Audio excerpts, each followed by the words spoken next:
এই মুহূর্তে চাষি ভাই বোনেদের জন্য বিশাল বড় সুখবর। এই মুহূর্তে কৃষক বন্ধু প্রকল্পের টাকা ছাড়লো। আপনি যদি একজন কৃষক হয়ে থাকেন এবং পশ্চিমবঙ্গ সরকারের কৃষক বন্ধু প্রকল্পের প্রথম কিস্তি অর্থাৎ খরিফ মরশুম টাকার জন্য অপেক্ষা করে আছেন, তাহলে এই মুহূর্তে রয়েছে আপনার জন্য দুর্দান্ত সুখবর। এই 2025 সালের প্রথম কিস্তির টাকা কবে থেকে দেওয়া শুরু হবে সেই বিষয়ে কিন্তু আজকে উঠে এলো বিরাট বড় আপডেট। কৃষক বন্ধু প্রকল্পের টাকা দেওয়ার পাশাপাশি রয়েছে আরও বেশ কয়েকটি নতুন আপডেট। ভিডিওটি সম্পূর্ণ দেখার অনুরোধ রইল। ভিডিওটি সম্পূর্ণ দেখলে জানতে পারবেন আপনি আপনার ব্যাংক অ্যাকাউন্টে কবে থেকে কৃষক বন্ধু প্রকল্পের টাকা পাবেন।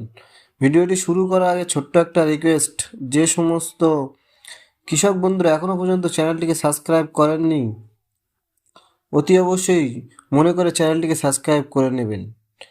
আর যে সমস্ত কৃষক বন্ধুরা আমার এই চ্যানেলে টিকে আগে থেকেই আছেন তাদের জানাই অসংখ্য ধন্যবাদ।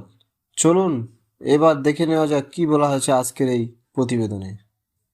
পশ্চিমবঙ্গ সরকারের কৃষক বন্ধু প্রকল্পে রাজ্যের কৃষকদের জন্য একটি অত্যন্ত গুরুত্বপূর্ণ আর্থিক সহায়তা প্রকল্প।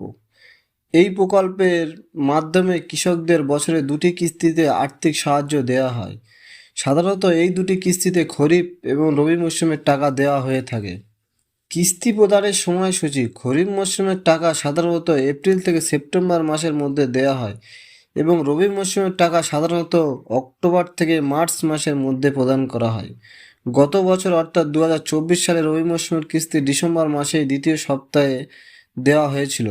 2025 সালের জন্য এখনও নির্দিষ্ট তারিখ ঘোষণা করা না হলেও বিভিন্ন সূত্র থেকে পাওয়া খবর অনুযায়ী জুলাই মাসে খরিফ মরশুমের টাকা দেওয়ার সম্ভাবনা রয়েছে।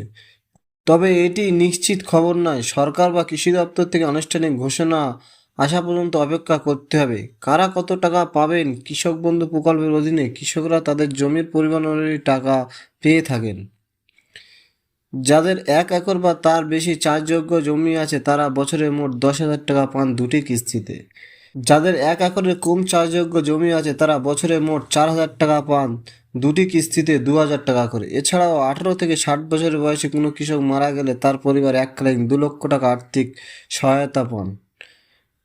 টাকা পাওয়ার জন্য কী কী প্রয়োজন? কৃষক বন্ধু প্রকল্পের টাকা সরাসরি কৃষকদের ব্যাংক অ্যাকাউন্টে পাঠানো হয়, তাই আপনারা ব্যাংক অ্যাকাউন্টে এবং আধার কার্ডের প্রকল্পের সাথে লিঙ্ক করা আছে কিনা তা নিশ্চিত করুন। যদি এখনও আবেদন না করে থাকেন তবে কৃষক বন্ধু প্রকল্পের অফিসিয়াল ওয়েবসাইটে গিয়ে অথবা দুয়ারে সরকার ক্যাম্পে মাধ্যমে আবেদন করতে পারবেন।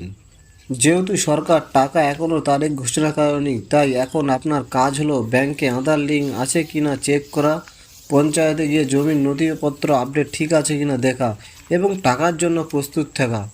আপনার যদি এই বিষয়ে কোনো প্রশ্ন থাকে তাহলে নিচে কমেন্টে জানাতে ভুলবেন না, আমি চেষ্টা করব উত্তর দিতে। আর ভিডিওটি ভালো লাগলে অবশ্যই লাইক, শেয়ার ও সাবস্ক্রাইব করতে ভুলবেন না।